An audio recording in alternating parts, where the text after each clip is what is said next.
कि जो वादा किया वो निभाना पड़ेगा, कि तुम्हारी फाइल में जो गांव हैं उनके मौसम गुलाबी हैं, यह आंकड़े झूठे हैं और ये जो दावे हैं वो किताबी हैं। तो सर पे पैर रख करके भाग जाती है। खामोशी ना ओढ़ो, तुम जुबान खोलो, इस जालिम हुकूमत के खिलाफ बोलो। यहाँ मजलूम हर रोज सताए जा रहे हैं, घर कभी गिराए तो कभी जलाए जा रहे हैं। धन्यवाद जी के अभिभाषण के संशोधन में बोलने का अवसर दिया, इसके लिए मैं आपका हृदय से आभार व्यक्त करती हूँ। परंतु अध्यक्ष जी, इस सदन और इस सरकार से जनता यह भी नहीं कह सकती कि जो वादा किया वो निभाना पड़ेगा और जनता का पैसा चुकाना पड़ेगा।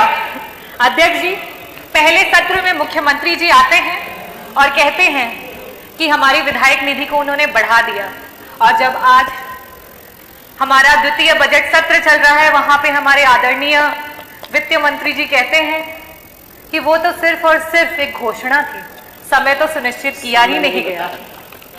तो आदरणीय अध्यक्ष महोदय, उसी प्रकार से ये जो अभिभाषण हुआ, ये जो बजट प्रस्तुत हुआ, इन्वेस्टर समिट मीट जो 2018 में हुआ और 2023 में हुआ, ये सब की सब घोषणाएं हैं और जनता ये जान रही है कि इसका समय अभी तक सुनिश्चित नहीं हो पाया है।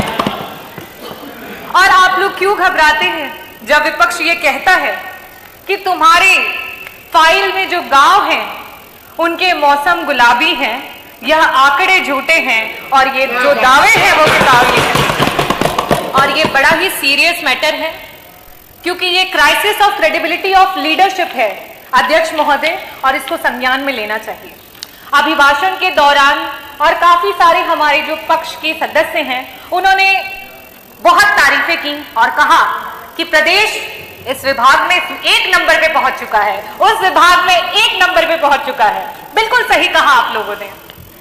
मैं भी बारी बारी उत्तर प्रदेश का कौन सा विभाग किस नंबर पे पहुंच चुका है वो आपके सामने बताऊंगी, और प्लीज मेज थपथपाने से आप लोग मत रुकिएगा। कल उप मुख्यमंत्री जी बहुत तारीफ कर रहे थे, अपने नंबर ऑफ सीएससी पीएससी की बातें कर रहे थे। मैं आपको बताना चाहूंगी, और ये जो आंकड़े हैं मैं टेबल कर दूंगी अध्यक्ष जी, ये जो आंकड़े हैं ये आपके ही सेंट्रल की जो सरकार है उसके आंकड़े हैं, जो बताता है कि अगर हम मैटरनल मोर्टेलिटी रेट की बात करें, प्रसव और गर्भ की अवस्था के दौरान जो मृत्यु होती है, आज हमारा जो उत्तर प्रदेश है 167 पर लाख लाइव बर्थ हमारे यहाँ डेथ हो रही है। हमसे बेहतर तो बिहार है, हमसे बेहतर तो बिहार है जहां सिर्फ और सिर्फ 130 हो रही है। अगर हम बात करें नॉन कम्युनिकेबल डिजीजेस की, जिसमें मधुमेह और रक्तचाप जैसी गंभीर बीमारियां होती हैं, जिससे आए दिन हार्ट अटैक आते हैं और लोगों की मृत्यु हो जाती है, और बिल्कुल सही कहा आपने, उत्तर प्रदेश उसमें नंबर 1 पे है। अगर हम बात करें सीएससी और पीएससी की, तो नंबर ऑफ सीएससी पीएससी तो कम है ही है, लेकिन साथ ही साथ कम doctor, less than 50% of doctors में भी हम नंबर 1 है। अगर हम बात करें पीएससी और सीएससी पे मूलभूत सुविधाओं की, अगर हम बात करें ईसीजी मशीन की, जिससे कि क्विक आप कम से कम ये पता कर सके कि वो मायोकार्डियल इंफार्क्शन का पेशेंट है, और उसको एक इमरजेंसी मेडिसिन दे करके 45 मिनट हाथ में अगर रख करके उसे एक हायर रेफरल सेंटर पे भेज सके, आज हमारे पास ईसीजी की भी सुविधा उपलब्ध नहीं है और हम नंबर 1 पे हैं। अगर हम एमआरआई मशीन्स की बात करें तो हमारे पास लाइब्रेरी में भी यहां तक ये इंफॉर्मेशन नहीं है कि किन किन जनपदों में और सरकार के द्वारा कहां कहां एमआरआई उपलब्ध है, और हम नंबर 1 पे हैं। सरकार बात करती है पिछड़े और दलित के हक की और सम्मान की, और जब जाति जनगणना की बात आती है तो सर पे पैर रख करके भाग जाती है। आज जब विपक्ष ने बात उठाई कि जाति जनगणना करवानी चाहिए, तो आदरणीय मंत्री जी कल वहां बैठे थे और कह रहे थे कि बिहार की आप बातें करते हैं, बिहार तो बड़ा ही खराब है, बिहार में ये होता है वो होता है। बिहार अगर खराब है और उसके बावजूद भी अगर दलित और पिछड़ों का सम्मान कर रहा है, तो आप क्यों धर्म की राजनीति कर रहे हैं? आप क्यों नहीं सम्मान कर रहे हैं दलितों और पिछड़ों का? आप सिर्फ चुनावी दौरान में आपके कार्यकर्ता जो हैं वो जाते हैं ग्राम सभाओं में और दलित बस्तियों में, और मैं बताती हूँ क्या बातें होती हैं। पूछते हैं क्या भाई कौन जात हो, तो कहता है दलित हूं साहिब। कहते हैं अरे नहीं नहीं किसमें आते हो, तो वो बेचारा दुख का मारा कहता है, आते हैं साहिब, आपकी गाली में आते हैं, गंदी नाली में आते हैं और अलग की हुई थाली में आते हैं साहिब। तो कहता है, हम तो सोचे तुम हिंदू में आते हो। बोले आते हैं ना साहिब, लेकिन सिर्फ और सिर्फ आपके चुनाव में। और आप हक की बात करते हैं। आपके एनसीआरबी के आंकड़े बता रहे हैं कि आपके प्रदेश में सबसे ज्यादा एससी और एसटी कम्युनिटी पे जो है वो क्राइम्स हुए। आज कानून व्यवस्था की बात पर पीठ थपथपाई जा रही है और एनसीआरबी के आंकड़ों को बताया जा रहा है। मैं आपसे ये कहना चाहती हूं, आपकी अगेंस्ट क्राइम की जो सरकार है वो सिर्फ और सिर्फ ढकोसलेबाजी है। एफआईआर सच और झूठ के बुनियाद पे नहीं, किस दरोगा की, किस एसएचओ की पॉकेट कितनी गर्म की जाती है उसके हिसाब से एफआईआर दर्ज की जाती है।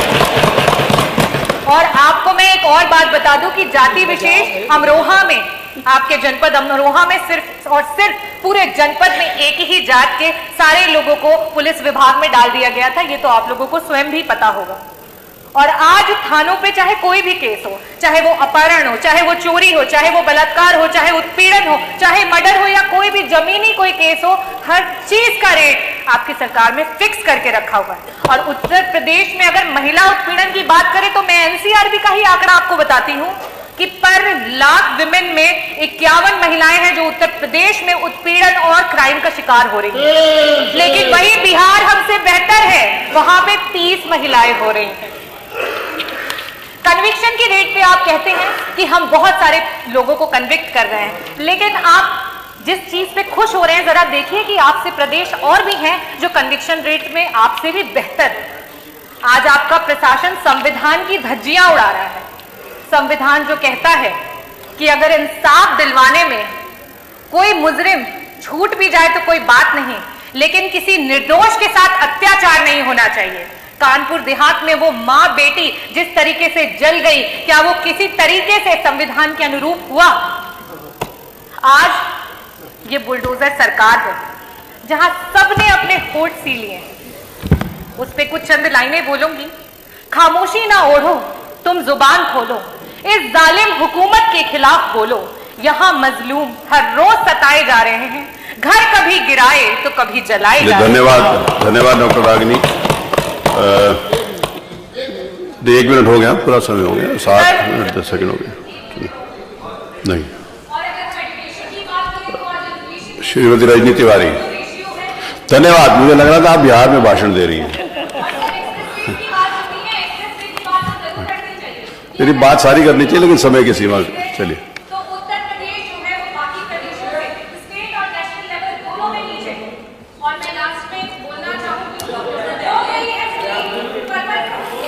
माननीय अध्यक्ष जी, आप